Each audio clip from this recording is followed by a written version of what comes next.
With us today, we have a special opportunity to talk with one of the flight controllers here in Mission Control Houston, Anthony Vareha. Welcome aboard. Good to be here. And Anthony is one of the Spartan flight controllers. There have been some changes going on here in Mission Control with a few of the different console positions changing, in particular in your area. Can you tell us a little bit about what Spartan stands for and what you do and how things have evolved here in Mission Control in your area? Okay, the hardest part of that question is what Spartan stands for. I think it's Station Power Articulation and Thermal Analysis. It was one of those things where the name sounded cool, and then we kind of filled in the words to make it up. But I started here as a Thor, which is right back over this little divider here. And I started here in 2007 after doing a co-op tour at Kennedy Space Center working on solid rocket booster. So I was straight out of college when I started here. And Thor takes care of all the external thermal as well as the internal thermal, ammonia, cooling, everything that, heaters and pumps, things like that. Um, and eventually, as part of a effort to streamline our operations here, the Thor officer is being kind of devolved into two separate positions, which is the Spartan, which I just named, and then the Ethos. So all of the external thermal control goes in with Falcon, which is the electrical systems, whereas all the internal thermal control goes in with what is now called Ethos, and so that goes along with their life support duties that the Eclipse officer used to do. So where once was Falcon, Thor, and Eclipse, there is now Spartan and Ethos, and so the path I took was the Spartan console. Um, Generally, we are in charge at Spartan of all the electrical systems, just like Falcon used to be. Big rotating joints, all the 8 solar arrays, and now we've got the external thermal control system on top of that. Generally, if you need to put on a spacesuit to go fix our stuff, then that's a Spartan responsibility. Okay, and that's exactly what Sonny Williams and Aki Hoshide had to do last week. And that's one of the reasons we brought you on today, so you could talk to us a little bit about that spacewalk and what was accomplished by the two spacewalkers, and about how the systems are doing now that the repairs have been made. Sure, absolutely. Yeah, great spacewalk last week. In general, we have a cooling system for each of our solar array sets. There's 8 solar arrays. Each of them has a cooling system because they feed batteries. And as you know from operating a cellular phone, batteries get hot when they start discharging. So we have to keep those batteries cool to keep the lights on and everything running on station. We noticed about sometime middle this year that a very small leak on the 2 Bravo power channel, this is one of our very core power channels, powers a lot of important stuff. We knew we had a little leak there. That leak got a lot bigger this summer. And so we decided, the ISS program decided it was a good idea to go ahead and send our great crew out there who are very familiar with EVAs. This is their 3rd EVA that they did last week. Send them out, fix it, and the way we are going about this is the purpose of last week was to reroute the cooling from the radiator we normally use for the 2B channel to a different radiator. And the reason for that is one of the big threats, one of the big reasons why something like a cooling system in space might spring a leak is if a micrometeoroid hit it. Now, there are 2 main parts of a PVTCS, photovoltaic thermal control system. One's a big long radiator, and one's a little pump. And there's some other tubes in between there that actually cool some stuff, but that's buried underneath some of the other components. Now, if you're going to pick which of those 2 pieces is most likely to have a hole in it, it's probably the 45-foot long radiator sticking out into space. And so we decided that a first troubleshooting effort would be to go disconnect that radiator, reroute some jumpers over to an old early external thermal control system, which used to be back before the big long truss got assembled. That was our main cooling system. This is the PVTCS right there. And what that shows is the different little components, including the early ammonia servicer jumpers, and that's what actually we use to reroute the cooling to the old external system. The fluid disconnect coupling, which is how we disconnected the radiator from the rest of the system. Of course, we had to shut the system off to do this.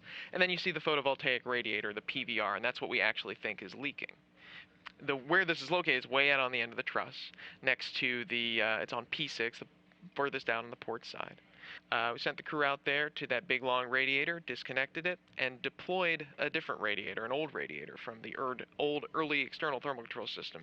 Here's the video of that happening. And so those commands were sent by my backroom, a guy named Dave Crook, and his compatriot Rami Alioubi, who were both key to our support of this EVA. And so this was a big team effort from Spartan. We're really proud of the way it came out because we haven't sent these radiator commands in years. I'm if I sit in a car for longer than 6 hours, my legs hurt, and here's a radiator that had been bunched up for 6 years and deployed just like it was new. And the reason we had this radiator is because that P6 truss was the first solar array generation system we had on the station, right? Absolutely. Yeah, for a while that's all we had, and so that's where we ran a small ammonia system to cool the U.S. lab, and now we've got the big external thermal control system, what we call the ETCS, as opposed to the early external thermal control system, which is a much bigger system. And so now that we don't need that early system, it was just sitting out there, had ammonia in it, but it wasn't running. Well, the parts still worked on it, as we showed with the radiator, so we had this handy spare radiator that we could hook into, and all it took was these commands to deploy that radiator, in addition to all of the configurations and all of the standard planning that goes into an EVA like what we did last week. System's working great. We're real happy with how I mean, for doing that level of reconfiguration of a system that's flying around at 17,500 miles per hour, and for it to go as smoothly as it did last week, is a real testament to all the planning that went in from the ground here, as well as to Sonny and Aki for doing a great job on the EVA. We're going to watch the system for the next couple of months, make sure that we're basically doing a leak check, a very long leak check, and see if we have isolated the leak to that radiator that we cut off. And if that's true, then we might be done. We'll just keep running through this new old radiator for the duration until we need to reconfigure. But system's working great. Now, people tend to think of space as being a really cold place. And so, why would you need a radiator to get rid of extra heat in space? Great question. So, as yes, people think of space as being cold, but space is empty. Space doesn't really have a temperature. It's the particles inside space that the errant little molecules of whatever that are floating around that actually have temperature. So it's really just primarily what we deal with is the station and the sun. So the station generates heat by having pumps running, by having electrical power being generated, and the sun is also putting heat onto the station. And we have insulation blankets around a lot of all our components to keep them warm, but you don't want things to get too warm, and so we have to radiate our heat away. There's three ways you can get rid of heat: convection, radiation, and the third one.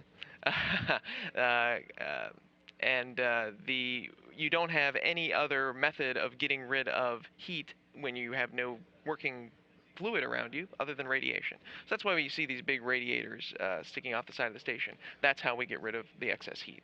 Okay, and inside those radiators is ammonia, right? That's correct, and that's the fluid that we were rerouting last week. Okay, and then inside the station there's another system that transfers that heat, and you've got a heat exchanger between the ammonia part and the one that's inside. And as I understand it, that one's kind of a water-based system, and that way, if you get a leak inside, it's not harmful or poisonous to the crew, right? That's correct. We run water on the inside, ammonia on the outside, and we like to keep them in those respective places because ammonia, the ammonia we run is a very good coolant, but it is toxic to humans. So we keep it on the outside, and that's why you see people in spacesuits when they're working with it, or if you're working with it on the ground, certainly a lot of safety protection goes into play. And all of our connections, those quick disconnects that the spacewalkers use, they work really well this time around, and we didn't get a lot of contamination by this. That's true. We had just a few little flakes come off of the FQDC that we showed earlier, but that was expected. As you disconnect something, there's just a little pocket of ammonia there, but that was it. I mean, as far as a ammonia EVA, this was a very clean, and the crew did not have to worry about baking off the ammonia so that they didn't bring any inside. We were managed to be able to do that just by having them outside, and the sun will burn off the ammonia. Okay, and then your discipline has been really busy because not only were you working on this and working on EVA plans and deploying an old radio that hadn't been used for 6 years, but you had another significant power system issue that we thought we might have to do a second EVA for. We've had a rough couple of months. So You may remember EVA 18 and 19 earlier this fall, where Sonny and Aki went out and replaced our main bus switching unit, MBSU 1. And that MBSU had been acting up on us, so we decided it was a good idea to take it out and replace it. When we took it out, we couldn't get it back in because of a stuck bolt. And so for about 6 days, we had cut off access to two of our power channels, 1A and 1B. And those power channels were working fine, but we had no pathway to get the power to us. Now we can do smart things on the ground by rerouting power, and we actually maintain what we call copper path. We have the ability to turn on anything we want on the station when something like that happens. It just is a resource hit. You know, our power resource officers are trained to distribute the load so that we don't have a brownout or something like that, because we want to make sure that everybody can turn on their payloads and can keep all the critical systems running. So we fixed that, but in the middle of that, while those two power channels were unavailable, another power channel went down, 3 alpha, and that one had a short. So there was a point at which we were down to 5 out of 8 power channels, but we could still turn anything on. Since then, we of course replaced the MBSU on EVA 19. Sonny and Aki did a great job there as well. And then with the short, whatever caused the short, it was a very large short. It was an 800 amp short, they're thinking. So whatever might cause that probably vaporized when it had all that current going through it. So the engineers looked at it. We decided it was safe to turn things back on. We gave it a shot, and sure enough, it's been running fine ever since we turned it back on. Well, that's great news. So power systems are back stable now, and you're just monitoring the results of this leak to make sure that you don't have another leak with this reroute. Absolutely. Yeah, we've got 8 good power channels, and we're keeping an eye on 2B to make sure that we don't lose any more fluid from it and see where that leak might be. Great. Well, Anthony, let's talk a little bit about you, just so folks understand that it takes people from everywhere around this country and the world, for that matter, to operate the International Space Station. Tell us a little bit about where you're from and where you went to school and what you studied to get here. Sure. Well, I'm from Pittsburgh, actually, just outside of Pittsburgh, a place called Monroeville. Do they have power there now? They do have power there now. Yes, absolutely. Yes, as people in the Northeast would know, it's not good when you start losing power systems. Um, And so, I went to school in Florida at Embry-Riddle Aeronautical University and got a degree in engineering physics. It's kind of a degree in space physics. I was always interested in space from an early age, and my mom and dad really encouraged that, bought me a bunch of space books and things like that. And so once I figured out that this was a job, working in this room was something that was attainable, something that is not, you can, this is the kind of job you can actually do straight out of college if you have a good science and engineering background. And so once I found that out, I was doing what I can to get here. I'm very happy that I am here because I started here, as I said, in 2007, and have been really happy doing flight control ever since. Well, Anthony, so thank you so much for coming on today and help us understand a little bit more about the power systems on the station and how that EVA went, and the remaining work done that we have to do to make sure that the leak is isolated and everything's going to continue to work well. We appreciate you coming on. We hope you come back and tell us some more good news when we get a chance to finish the analysis of all this. But thanks very much for coming in today. It's my pleasure. It's really good to. It's really nice to have a chance to talk about all the good work we're doing right down the line there. That one of my compatriots sitting on console right now.